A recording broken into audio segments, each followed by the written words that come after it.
Once Every Never is the story of a 17-year-old girl from Toronto. She's on vacation in Britain, and while she's there, she discovers quite accidentally that she has a very special power. She has the ability to travel back through time. When I was a kid growing up, I was always very much into history and mythology and folklore and King Arthur and you know, first century British history and all that kind of stuff.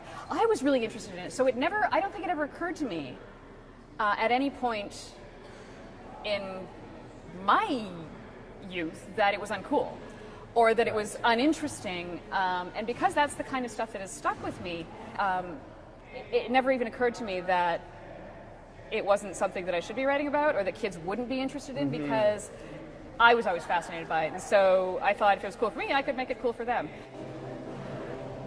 The characters in the past, they wound up dictating a lot of how the actual story unfolds. The character Boudica is actually she's a historical figure. She was actually she was a Celtic queen who withstood the might of Rome. So I knew I needed her as a character, but what she wound up developing into and becoming and actually taking on this really, really mystic persona who becomes very, very powerful was a function of who she was historically, and be a function of who she turned herself into in the story. It is a fascinating period of time. I mean, even if you're not like, okay, I'm a self-professed massive geek, but I mean, if you look at this person, she withstood the might of the Roman army. They'd conquered the rest of the world, and she basically goes, or words to that effect, and gathers together a huge enough army that they burnt London to the ground. They left a 3-inch layer of ash underneath what is modern-day London. That is all that remains of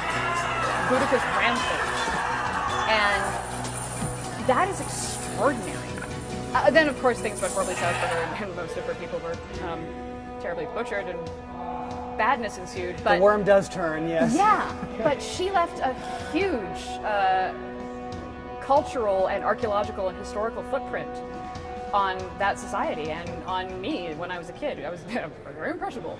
And I thought she was just such a fantastic character to write about.